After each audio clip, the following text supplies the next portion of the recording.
Luzon, Visayas, Mindanao at buong mundo. Ngayon ay Huwebes, May 30, 2024. Ako si Barbie Mulak at ito ang Balitang A to Z. Pinoy ba o hindi? Dokumentong nagpapatunay na Chinese ang mga magulang ni Banban Mayor Alice Guo. Inilabas ni Senator Risa Hontiveros. It's every inch a very serious national security concern. Kaso ni Guo, banta sa seguridad ng bansa ayon kay Senator Loren Legarda. Sila na nga yung dumadayo dito, parang sila pa yung nanggigipit sa atin. Mga mangingisda sa Masinloc, Zambales, nagsimula na sa fishing expedition para tutulan ng fishing ban ng China sa West Philippine Sea. Kung wala pong mahihirap na tao, di sana po wala po kami rito sa kalsada nakatiran. Walang pagkain, walang tirahan. Mga Pinoy bumuelta sa pahayag ni Presidential Advisor for Poverty Alleviation, Larry Gadon, na guni-guni lang ang kahirapan. Sa ibayong balita, higit 200 lobo na may kargang basura at dumi ng hayop ipinalipad ng North Korea patungong Seoul, South Korea.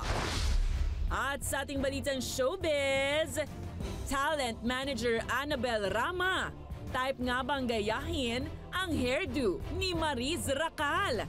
Netizens na aliw.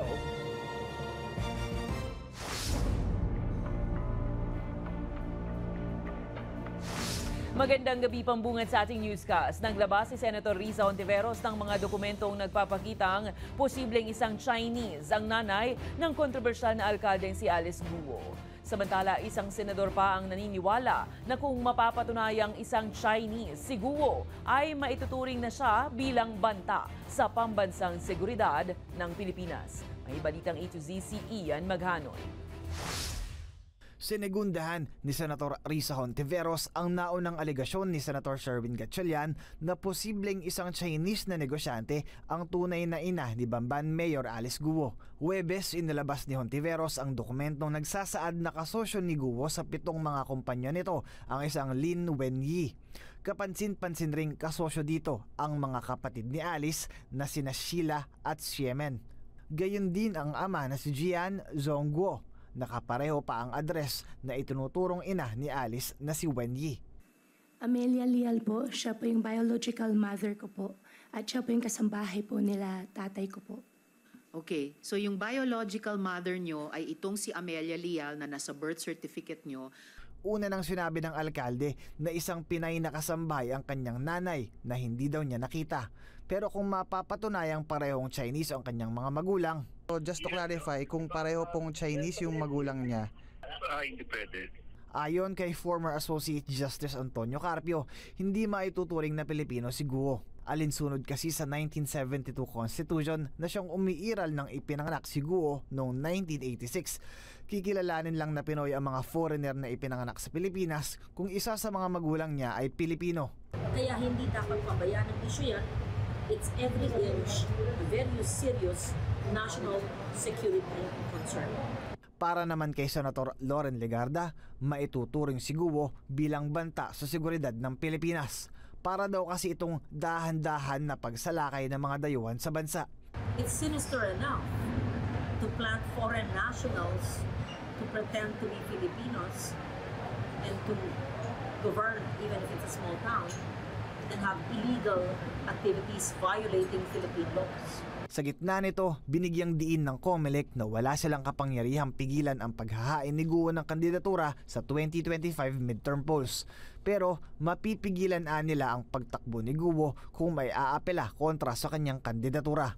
Pwede rin kasing maituring siyang nuisance candidate dahil sa kaduda-dudang background. However, then we will wait for somebody to file and declare this individual ay nuisance yan o kaya kami mismo. But in the case of citizenship, we'll be waiting for somebody to file a petition. Sa June 5, nakatakda ang executive session ng Senate Committee on Women, Children, Family Relations and Gender Equality kasama ang Department of Justice, Bureau of Internal Revenue at PAGCOR bilang paghahanda sa ikatlong Senate inquiry ni Guo. Sentro dito ang pagkamamamayan ni Guo at posibleng kaugnayan nito sa ilegal na pogo sa kanyang bayan.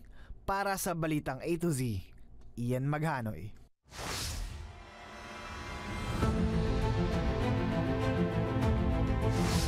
Sinimulan na ng mga mangingisda sa Masinloc, Zambales na maglayag papuntang West Philippine Sea para magsagawa ng 24-hour fishing expedition. Pagpapakita ito ng pagtutol sa ipinatutupad ng China na 4 na buwang pagbabawal sa pangingisda sa karagatang bahagi mismo ng teritoryo ng Pilipinas. Mula sa Zambales, may Balitang A to Z si Ace Cruz. Sa misa sinimula ng send-off ceremony sa grupo ng mga isdang papalaot ngayong Huwebes, May 30 sa layong 30 nautical miles mula sa Masinloc, Zambales, isang araw bago ang National Fisher Folks Day. Pangungunahan ng Fisher Group na pamalakayang 24-hour fishing expedition na bubuuhin ng hanggang 40 mga isda para ipagtanggol ang kanilang kabuhayan sa karagatan. Kung aabutin man natin yung lugar na yun ay talagang sakop pa rin po ng dapat pangalagaan ng lokal, ng provincial at the same time, yan talaga ang lugar na pangisdaan ng mga maliliit. Kailan lang ay nagpatupad ang China ng fishing ban o pagbabawal sa pangisda sa mismong exclusive economic zone ng Pilipinas. Nagsimula ito noong Mayo 1 at tatagal hanggang Setyembre 16. Ipinag-utos din ng China na arestuin ang umano'y trespasser sa pinagtatalunang bahagi ng karagatan. Pag uhulihin tayo sa sarili natin lugar, parang napakapangit naman pakinggan.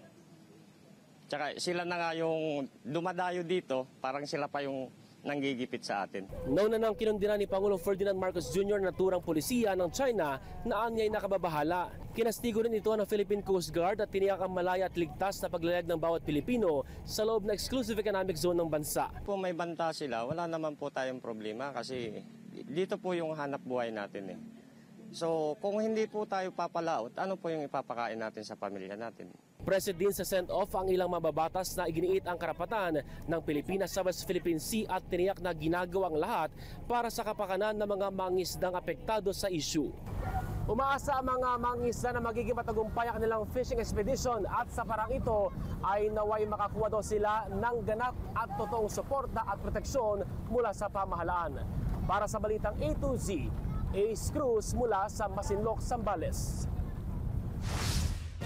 Ngayong Biyernes, nakatakdang gumawa ng kasaysayan si Pangulong Ferdinand Bongbong Marcos Jr. bilang kauna-unahang lider ng Pilipinas na naimbitahang magbigay ng paunang talumpati sa pagbubukas ng Shangri-La Dialogue. Ano nga ba ang Shangri-La Dialogue at ano ang kahalagahan nito? Alamin sa ating Balitang A to Z. All eyes kay Pangulong Ferdinand Bongbong Marcos Jr. para sa kanyang keynote address sa pagbubukas ng Shangri-La Dialogue ng International Institute for Strategic Studies o IISS na gaganapin Biyernes ng gabi sa Singapore. Haharap si Marcos sa tinatayang 500 delegado mula sa 40 bansa, kabilang ang defense ministers at military leaders sa itinuturing na pangunahing defense summit sa Asia. Si Marcos ang kauna-unahang leader ng Pilipinas na magbibigay ng keynote address sa Shangri-La Dialogue. It really involves the global economy already. And so that is why I think the Philippines' position is going to be important in the decision-making of many of the policymakers around the world. Kabilang sa world leaders na dati nang naging keynote speaker sa naturang forum ay sina Australian Prime Minister Anthony Albanese. Investing in our capability and investing in our relationships. Working to shape the future, not waiting for the future to shape us. At Japanese Prime Minister Kishida Fumio. The non-use of force and respect for sovereignty. On the sea, it is freedom of navigation. Bago ang mismong forum, nakatakda ang ilang bilateral meetings ng defense ministers mula sa 40 bansa. Kasama rito ang pambihirang pulong sa pagitan ng defense chiefs ng China at Amerika. Si Philippine Defense Secretary Gilberto Teodoro naman nakatakdaring makipagpulong sa kanyang counterparts. Umaasa siyang sa talumpati ni Marcos ay mapapakalma ang tensyon sa rehiyon. Una nang sinabi ng Pangulo na target niyang ilatag ang pananaw ng Pilipinas ukol sa West Philippine Sea.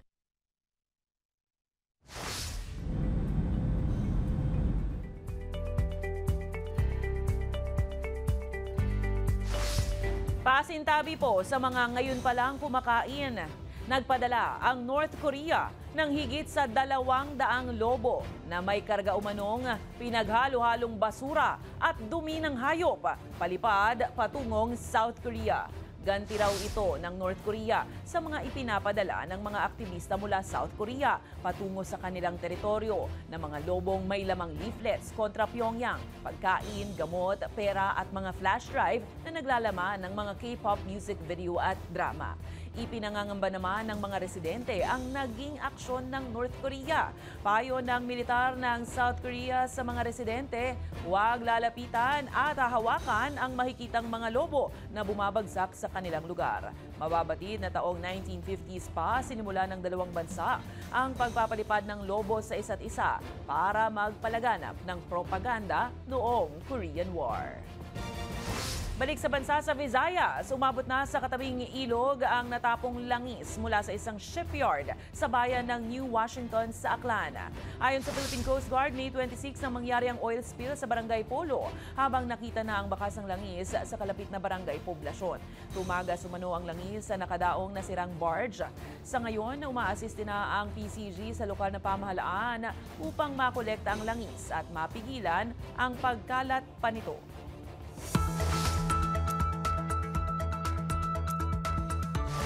Nasa 13 hanggang 18 bagyo ang inaasahang papasok sa bansa ngayong 2024 ayon sa Weather Bureau Pag-asa.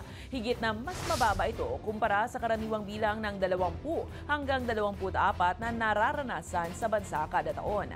Mababa rin ang bilang ng bagyong naranasan noong nakaraang 2023 na umabot lang sa 11, dulot po yan ng El Nino phenomenon. Gayunpaman, bagamat nagdeklara na ang Pag-asa ng pagsisimula ng tag-ulan, ayon sa Weather Bureau, makararanas pa rin ng mainit na panahon sa mga darating na araw ang maraming lugar sa bansa. Dulot yan ng buntot o tail end ng El Nino. Naasahan namang papasok ang La Nina sa ikatlong quarter ng taon hanggang sa unang quarter ng 2025. Then ngayong taon po na ito, according sa ating projections, ang inaasahan po natin ay about 13 to 18. So mas mababa pa rin po ito doon sa average na 19 to 20. Hinihimok ni Senator Loren Legarda na mas maging handa ang publiko sa epekto ng climate change. Lalo't opisyal nang idineklara ng Pag-asa ang rainy season sa bansa. Ayon sa mambabatas, dapat magkaroon ng kamalayan ng lahat patungkol sa mga banta at panganib dulot ng nagbabagong klima sa mundo. Iginiit din ng senadora na dapat laging makinig sa mga sinasabi at impormasyong hatid ng siyensya. Binigyang diin naman ng senador ang pagbuo ng Republic Act No. 11995 o ang Philippine Ecosystem at Natural Capital Accounting System Act na makatutulong umanong mapangalagaan at magamit mabuti ang mga likas yaman ng bansa. Una, seryosohin natin. Pangalawa, dapat ang siyensya ang ginagamit na basihan ng ating paghahanda. Pangatlo, ay hindi dapat tayo magresponde pag nandyan na. Kaya nga, DRR, Disaster Risk Reduction. Ang ibig sabihin yan, mababawasan ang pinsala pag tayo handa. Susunod, mga Pinoy, bumuelta sa pahayag ni Larry Gadon na guni-guni lang daw ang pagiging poor. At Filipino gymnast Carlos Yulo at Levi Jung Rui Vivar, may bonus mula sa Kongreso, sana all. Huwag bibitiw, abangan ang lahat ng yan sa pagbabalik ng Balitang A to Z.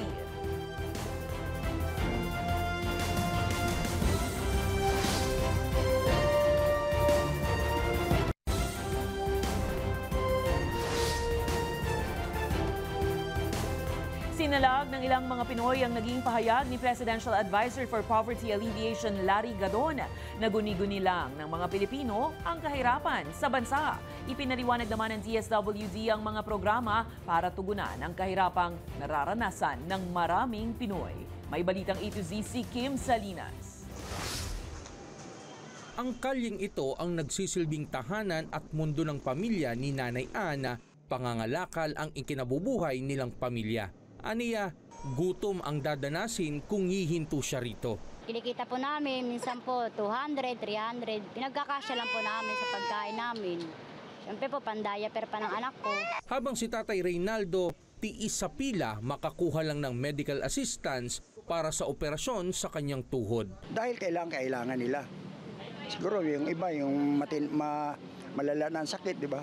Ako din, pumilar nga rin ako eh. Para kina Nanay Ann at Tatay Reynaldo, may iba't ibang mukha ng kahirapan at ramdam na ramdam nila ito. Tutol sila sa pahayag kamakailan ni Larry Gadon. Sa totoo lang, yung mga nagsasabi na napakahirap ng buhay, sila lang nagsasabi niya, haka-haka lang nila yan. Lumabas ka ng kalsada, napakaraming mga bagong kotse, nakapaka-traffic. Anong ibig sabihin yan? Maraming nakakabili ng kotse na maraming nakakabili ng sasakyan, which means magandang ekonomiya. Hindi, sa kanya lang yun. Baka sa kanya guni-guni niya. Oo, may kahirapan. Oo, totoo yun. Kung wala pong mahihirap na tao, di sana po wala po kami rito sa kalsada nakatira. Ito ang isa sa mga pangunahing rason kung bakit patuloy ang poverty alleviation program ng pamahalaan. Ang poverty complex na issue yan. And to address the issue on poverty, we also have to address different aspects. Ang 4Ps, for example, ang tinatarget niya mga households. Ibinida ng DSWD ang kanilang kapit-bisig laban sa kahirapan comprehensive and integrated delivery of social services, isang programa na prioridad ang mga nasa 4 to 6 class municipality. Ayon sa ahensya, empowered ang komunidad sa programang ito dahil sila mismo ang dedisenyo ng proyekto. Sa Kalahi, ang difference niya, community level po yung programa niya. Hindi lang mga selected households, kung hindi, buong communities ay nakikinabang. The funds will be directly downloaded dun sa community. Then community mismo, yung mag-implement ng project, may part dyan allotted nila sa procurement ng materials. May parte dyan allotted nila for labor. Hangad naman na mas marami pa ang matulungan ng sa gayon ay tuluyang kumaunti ang nakararanas ng kahirapan sa bansa. Para sa Balitang A to Z, Kim Salinas.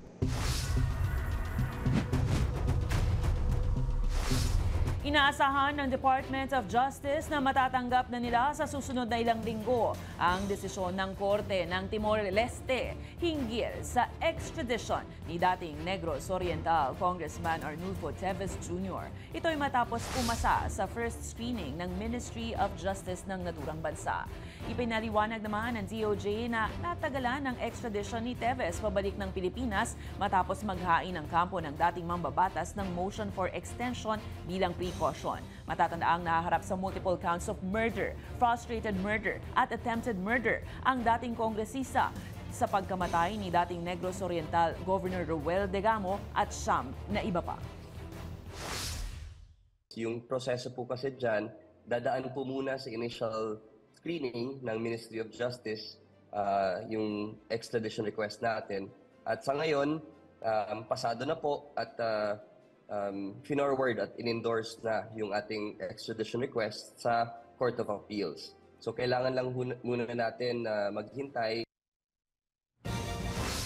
Inihahanda na ng Philippine National Police ang mga dokumentong kakailanganin para sa pagsasampa ng reklamo laban sa road rage suspect sa Makati nitong Martes. Ilan sa inihahanda ay ang mga salaysay ng mga nakakita, opisyal na resulta ng paraffin at ballistics test at certification mula sa Firearms and Explosives Office. Maharap ang suspect sa kasong murder, paglabag sa Comprehensive Firearms and Ammunition Law at paglabag sa Land Transportation and Traffic Rules.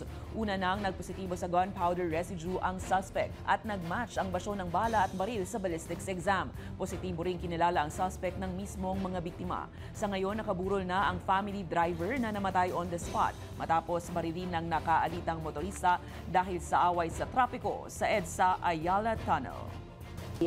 Clearly po ay na-establish po na yung barrel na nakuha po sa kanya ay nag-match po doon sa empty shell na na-recover po doon sa crime scene na galing po sa caliber 40 na 9mm pistol. At yun din po ay kasama doon sa mga nakarehistrong barrel sa ilalim po ng kanyang pangalan. At maliban po doon ay positive din po siya sa parapin test ng gunpowder nitrates. At yung testimonya rin po ng mismong kasama po nung namatay po na biktima, clearly identifying po itong ating nahuling suspect po. Case hold po ito dahil nahuli po natin ang suspect at under custody at identified po siya at maisasampa po yung kaso. So sa parameters po ng PNP ay considered solved na po itong kaso po na ito. Inaprubahan na ng Korte Suprema ang hiling ng Department of Justice na tuluyan ng ilipat sa Quezon City Court ang pagdinig sa mga kasong sexual at child abuse ni Kingdom of Jesus Christ sa founder Pastor Apollo Kibuloy. Ayon kay DOJ spokesperson Asek Miko Clavano, ito ay para maiwasan ang anumang potensyal na local bias sa mga pagdinig mula sa kampo ni Kibuloy, lalo't kilala at ma-impluensyang religious leader ang pastor sa Davao City. Layunin din ng panukalang ito na maprotektahan ang kaligtasan at pagkakakilanlan ng mga biktima maging ang mga tetestigo sa kaso. Naasahan na maililipat lahat ng case record sa loob ng 3 araw. Naharap din sa kasong qualified trafficking case sa Pasig Regional Trial Court si Kibuloy at iba pa nitong mga kasama. Kasong tinutukoy ay umaabot na sa labas ng lokal na konteksto. Mas malawak po, no? Medyo nagbo-border na siya sa pambansang polisiya, interest ng publiko at mga security concerns din, no? At kailangan i-preserve yung integrity ng proceedings dahil most likely meron talagang mga local biases sa Davao City.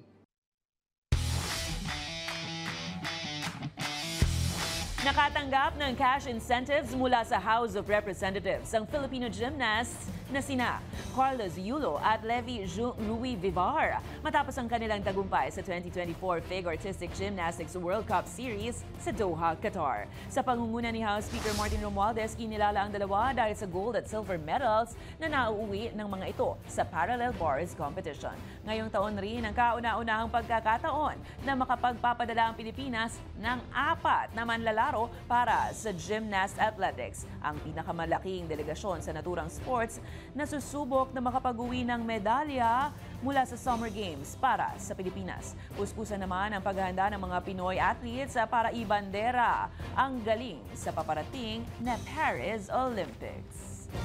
Susunod, taob ang ilan dito dahil bantay may medal ngayong graduation.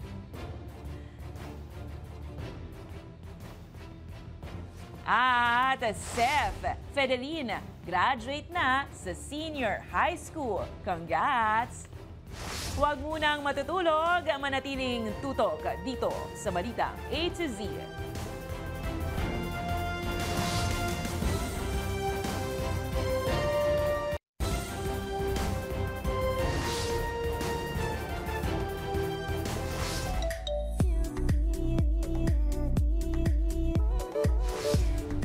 Picture you can hear. Yan ang peg ng Convo screen capture ni Rufa Gutierrez at ng mother niya si Annabel Rama na ibinahagi ng aktres sa kanyang IG story. Kwento kasi ni Rufa, tinawagan pa siya ni Mommy Annabel para lang humingi ng picture ni Maris Racal. Peg raw kasi ngayon ni mother ang bangs ng batang si Maris. Benta naman sa netizens ang fun chika ni Rufa. Samantala, panibagong milestone na naman ang natamo ng aktor na si Seth Fedelin nang magtapos ito ng senior high school sa Jesus Son of Mary Academy ngayong Huwebes. Sa post ng aktor na ibinahagi niya sa kanyang IG account, makikita ang mga larawan ng kanyang pagtatapos at sinabing hindi niya raw nakalimutan ang kanyang unang naging pangarap. Ito ay sa kabila ng kanyang busy schedule sa mundo ng Philippine showbiz. Bumuhos naman ang pagbati mula sa mga malalapit na kaibigan, kabilang na ang kanyang on-screen partner na si Francine Diaz.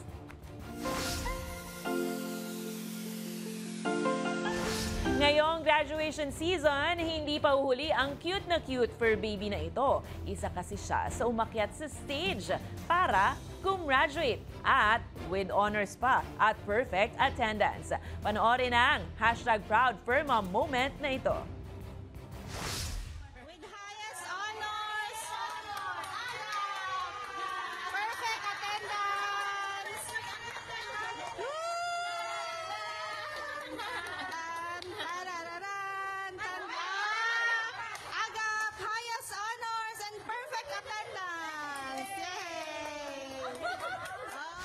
Congrats, Agap! Kung kayo ay may kwentong kakaiba, mga kwento ng pag-ibig o storya ng inspirasyon at pag-asa, maaari nyo itong ibahagi. Sumali sa ating Facebook group na Balitang A to Z, panoorin ng replay ng ating programa, at sundan ang ating social media pages, hanapin ang Balitang A to Z. Ang ating pabaong quote of the night ay mula sa isa sa founding fathers ng Amerika, na si Benjamin Franklin. Sabi niya, ang kalahating katotohanan ay kadalasan ding isang malaking kasinungalingan. At yan ang mga balita at impormasyon, mga kwentong may dalang inspirasyon na tinutukan ng Balitang A to Z. Ako si Barbie Hula, kung maging maalam, magialam. Magandang gabi sa'yo, Pilipinas!